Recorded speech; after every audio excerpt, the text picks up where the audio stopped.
Hello friends, and welcome to Adventures in Pixieland. It is Bible study part 1, where we are in the beginning of the New Testament, as opposed to Bible study part 2, where we will be in the later part, not really the old, a later part of the New Testament that takes place right now. That part is in 66 AD. So the church, you know, being established, really taking hold, because it did take some time, right? So, book of Matthew, chapter 4 is what we're doing. So verses 1 through 25. So let's jump in. The temptation of Jesus. Chapter 4, verse 1.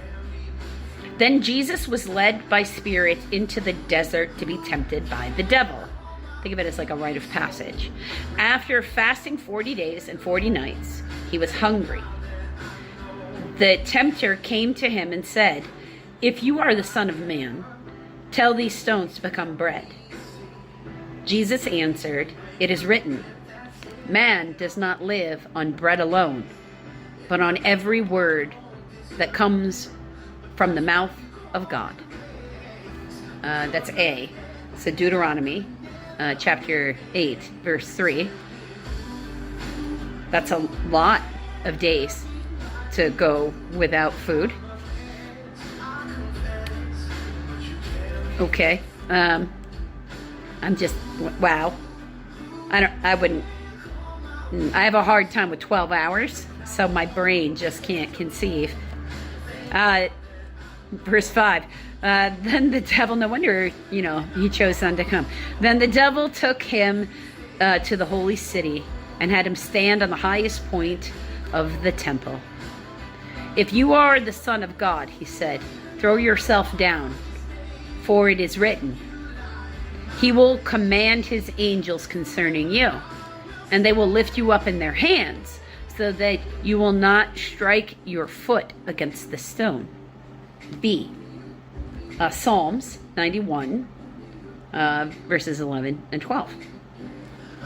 Jesus answered him, "It is also written, do not put the Lord your God to the test." C. Deuteronomy 6:16. And this is part of why I read the Old Testament in addition. So that's why next year I'll be reading the entire Old Testament. That'll be all the videos and the Psalms. Because Psalms are really poems, and I was going to try to do them written like I do the Proverbs on the Facebook page, but I decided that no, that's not really what you need. They're poems and songs. They're meant to be performed. So it kind of needs to be done out loud. That's how they're intended to be done, is out loud, not just read.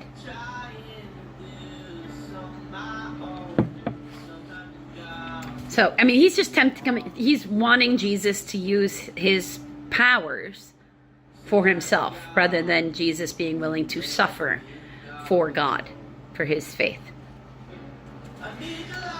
Again, the devil took him to a very high mountain, verse 8, and showed him all the kingdoms of the world and their splendor. "All this I will give you," he said, "if you bow down and worship me." Jesus said to him, "Away from me, Satan, for it is written, worship the Lord your God and serve him only." D. Deuteronomy 6:13. I bend the knee. I bend the knee to him, and only him, and no one else. And then the devil left him, and angels came and attended him. So he had passed his test. So they immediately came. Okay, apparently I gave myself chores today that I indeed forgot about that I had to do. So it's a good thing that I've got plenty of time to do them today. Oh, I gotta go get that done. Jesus begins to preach. It's what this parable is called, verse 12. When Jesus heard that John had been put in prison, he returned to Galilee. Leaving Nazareth, he went and lived in Capernaum. which was by the lake in an area of Zebulun and Naphtali. Okay, so those are tribes. So because they're tribes, they're locations in a map. Now, it's not going to necessarily be what the first Old Testament stuff was, because when they all had to come back after the Babylonian dysphoria under the Persian Empire, they didn't come back to all of Israel necessarily. Mostly they came back to Judah, which means then sections of Judah would be different if they weren't in their land. So you actually have to look at where that is. That's why he gives you those other land markers, because it has to be for this time period during Jesus' life, to fulfill what was said through the prophet Isaiah. Verse 15, the land of Zebulun and a land of Naphtali, the way of the sea, along the Jordan, Galilee of the Gentiles, the people living in darkness have seen a great light. On those living in the land of the shadow of death, a light was dawned. So that's Isaiah chapter 9, verse 1 and 2. From that time on, Jesus began to preach, repent, for the kingdom of heaven is near. So he considered himself, test of fire is what that would be. And he now considered himself worthy to, start the ministry. The calling of the first disciples. Verse 18. As Jesus was walking beside the Sea of Galilee, he saw two brothers, Simon, called Peter, and his brother Andrew. They were casting a net into the lake, for they were fishermen. Come, follow me, Jesus said, and I will make you fishers of men. At once they left their nets and followed him. Every good little Jewish boy is supposed to be seeking his Messiah. Going on from there, he saw two other brothers, James, son of Zebedee, and his brother John. They were in their boat with their father Zebedee, preparing their nets. Jesus called them, and immediately they left the boat and their father and followed him. So they only needed to be around him one time to know there was something different about this one.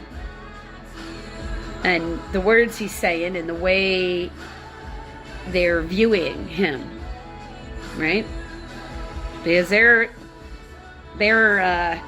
not necessarily learned, okay? But there are certain parts, because Matthew's learned, is how I would word that. Matthew can do mathematics. He's a tax collector. He knows how to keep books, right? But the fishermen, not necessarily having the ability to read.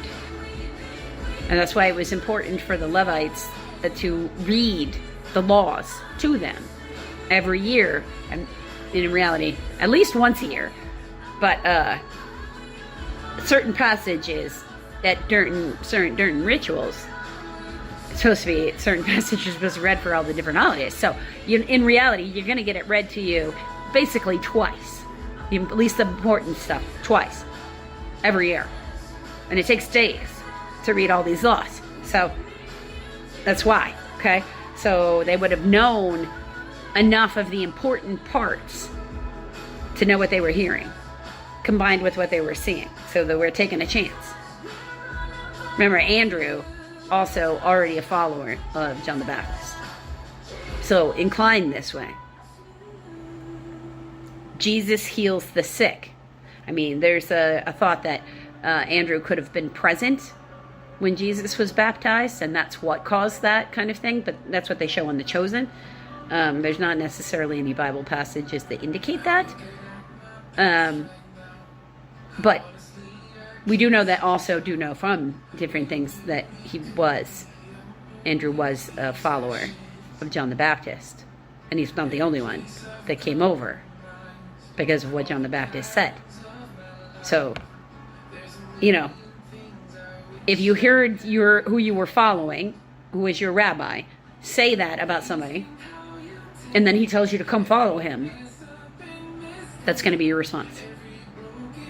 Now, why the Zebedees? Don't know. Maybe we'll see one of their chapters. Right? Jesus heals the sick, chapter 20, well, verse 23. Still chapter 4, verse 23. Jesus went throughout Galilee, teaching in their synagogues, preaching the good news of the kingdom, and healing every disease and sickness among the people. News about him spread all over Syria. Now, understand, Syria is in the same general vicinity. That's why they were called the Assyrians. Sometimes the wars between the Jewish people or the Israeli people, depending upon where they were in history, were with the Syrians, because it's just like, here are the people north of this area. It's sort of like a gateway area that if you were trying to go from the Middle East up into like Russian area or the Ukraine, or you know what I'm, you know, like any of that sort of part of the continent, you have to crawl through, you have to go through there. There's like a mountain pass that's sort of right in the middle of it. I find it fascinating personally because my genetics does show Syrian DNA, which makes sense because Abraham was said to have come from Syria down. So his original DNA would have just been Syrian. It wasn't until these particular people from these same families kept marrying into each other, they sort of mutated their genetics. But the root would be Syrian, just like the same with the Armenians. The root of that is Syrian. I find it fascinating because there are times when I'm looking at certain people and I'm like, oh, I don't want to be like that, but they seem like they're Jewish. So, oh, they're Armenian, so okay. Or, oh, they're Syrian. That makes sense too. It doesn't matter because it's the same genetic root. So, news about him spread all over Syria. People brought to him all who were ill in various diseases, those suffering severe pain, the demonic possessed, those having seizures, and the paralyzed, and he healed them.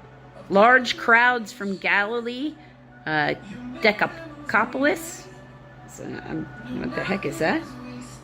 That is the 10 cities. Okay. Jerusalem, Judea, right? So he's counting this as like two different things. And the region across the Jordan followed him, which were the grazing lands, right, for the tribes of the half tribe of Manasseh and a certain number of other tribes who refused. Some of those ones being one of those has a tribe that they were like, we will never live in a building. We will forever live in tents the rest of our lives. And we will never drink any alcohol. And we will never this. And there was something else in there too. And they're just not going to do those things. Because as long as they don't do those things, they were told by their forefathers that they will be blessed by the Lord forever, as long as they never do those things. And at least at the time of the prophet Jeremiah, they were still holding to that. Which is pretty far in. Because you're talking about like 700 BCE, I think. So, or maybe 500. Babylonian dysphoria. There's the Assyrian one and there's the Babylonian one. And I do believe it's the 700s for the Babylonian. Okay. Let's remember that even Jesus had to go through his trial by fire before he could start his real work. So, you got to be willing to do the prep work. Blessings don't just happen because they happen. You put in the hard work, and then he gives you the reward that is rightfully yours because you're reaping what you've sown. And we plant seeds as we reap. So as we interact with people, like there's never a time in which you start to get the permission to act like trash and treat people like they're garbage. If you're treating people like they're garbage, trying to be better than them and one-upmanship and all that good stuff, then you're the trash. And they're not. No matter how they're acting. So, try just acting right. We don't really actually have the right to disrespect other people. We have a right to defend ourselves and to remove ourselves from situations and to politely remind people. Doesn't mean let them walk all over you. It just also means no name calling. If that's what they're doing, don't attack them back in that way. Remind them that they're being immature and say you're going to walk away until they can come back and apologize. And if that's never, then that's never. And move about your business. You've got better things to do than argue with people who want to act like they're what? 6? Like, I don't know about you, but I like to hang out with grown-ups. The only time I'm hanging out with kids is when I'm planning on hanging out with kids because I don't have any kids. So, you know, when they're coming here, I plan those activities and I enjoy them thoroughly, and then I give them back to their parents, who actually don't leave them here usually. So they get to take them with them, and I don't even have to think about that. And I consider it a great big blessing. Because I love children. I do. But I also know myself well enough to know my temperament for how long I can have them before frustration sets in me. And I don't have the right to damage other people. But I do have the right to know myself and to let people know what my limitations are so they can respect those boundaries and we can plan appropriately. And that's really what it comes down to. Usually if people come to me with respect and they ask me for help and I can give it to them, I will. But I'm never going to give it to them if they come at me with aggression. Because nobody really likes people who are aggressive. So, do unto others as you would have done unto you.